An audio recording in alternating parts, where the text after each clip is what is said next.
Have you ever sent an email and regretted about it a few seconds later? Have you felt bad snapping at your loved one? Or were there any moments you felt you really wished you had a pause button before criticizing that colleague? It happens to all of us. Reactions like this constantly happening to us. Despite of our best efforts, we get swept in the heat of the run in daily choices, reacting so much instead of consciously responding. Why does this happen? Despite we know that we are able to take best efforts. My name is Brinda Kalyanaraman and you're watching EQ 101 series to improve your emotional intelligence. I'm on a mission to help 1 lakh women achieve freedom using emotional intelligence and digital entrepreneurship. To know more about it, subscribe to this channel, stay tuned, and I highly recommend you to watch the previous episodes to know more about EQ tips and hacks. In this episode, we will see why does this automatic responses, in fact, these are all called reactions, patterns, conditioning, happen to all of us all the time. And we are not able to do anything despite we know that it is not getting the better version of ourselves.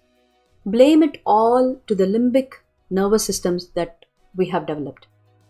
Because it is an ancient protection mechanisms that has been evolved through years of human experiences. In fact, this part of our reptilian brain is actually the typical first responder to any stress that we may encounter, causing us to automatically react instead of skillfully responding. So this self-protective limbic mechanisms are product of thousands and thousands years of evolution in human experiences, and it has been passed on to us through genes for a particular reason. Our automatic nervous system present inside our body is doing a variety of processes like breathing, pumping of our heart. We are not necessarily taking any conscious effort. But when the threat or danger when we encounter is physical in nature, for example, I'm recording a video and when there is a tiger approaching, immediately our limbic system is helping us with coping mechanisms like fight, flight, freeze, faint. These are all the coping responses that our nervous systems is trying to help us out. But when the danger is psychological in nature, which is more often cases in the modern life right now, these coping mechanisms may cause harm to yourself and to others around you. These reactive patterns are so ingrained in us that we don't even know that we are engaging them. Somebody cuts our way in the highways, we react. When the child doesn't complete, despite of umpteenth number of time of follow-up, we react. When a colleague doesn't complete the project in the deadline, we react.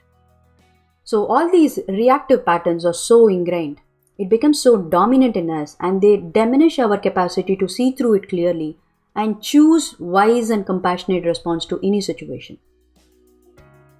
So with these diminishing capacity in us, these patterns actually make us in autopilot, constantly putting ourselves in the autopilot mode in the run of daily life, where our emotions and conditioned patterns are governing us in what we believe, think, and do.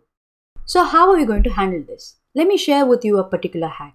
If you put an heart and soul into it and practice this continuously, it is going to become a part of you, and then it is going to become an easy task for you.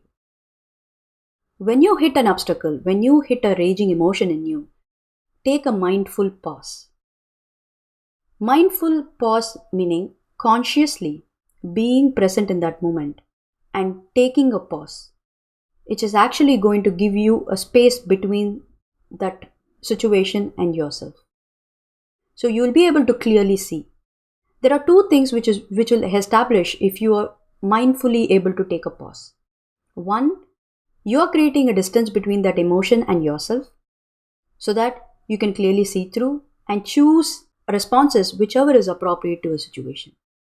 Second thing, you're going to operate in a state of awareness where you're going to take a step back, mental step back, and see this from a third person view or a distancing view. If you have gone through the previous episodes of EQ hacks, I have discussed with you a self-distancing technique.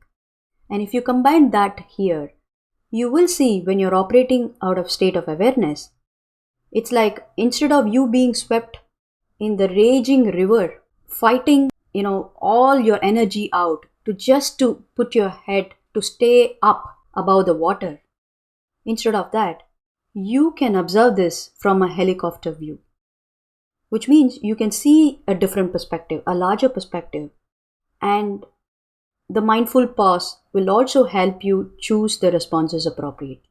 So, what is the approach? Now that I understood mindful pause can actually help me create a space between a stimuli and a response. How do we do this? Next time when you're confronted with a strong emotion, give it a shot. Take a pause from whatever you've been doing.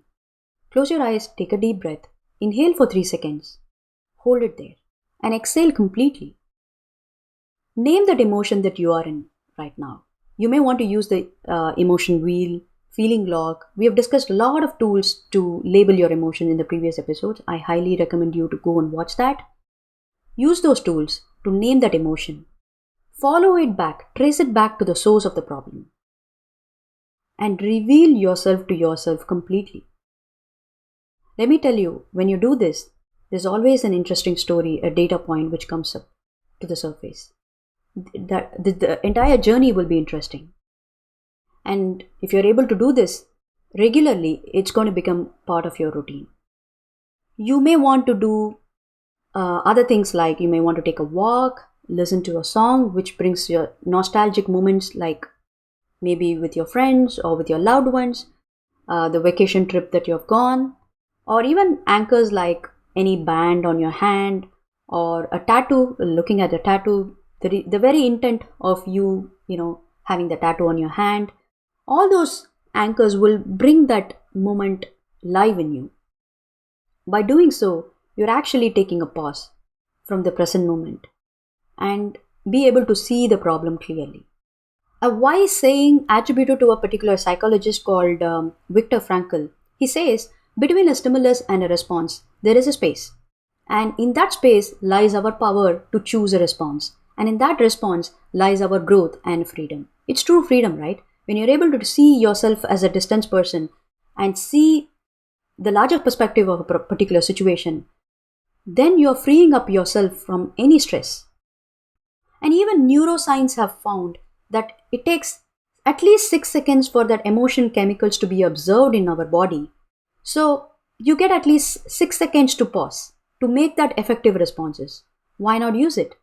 This is the best and easiest tool in EQ. If you really want to, improve your emotional intelligence, start with this. Until I see you in the next episode, stay tuned, subscribe to this channel, and if you really found this useful, tag any of your friends, anybody whom you think could benefit out of this. Bye-bye, take care.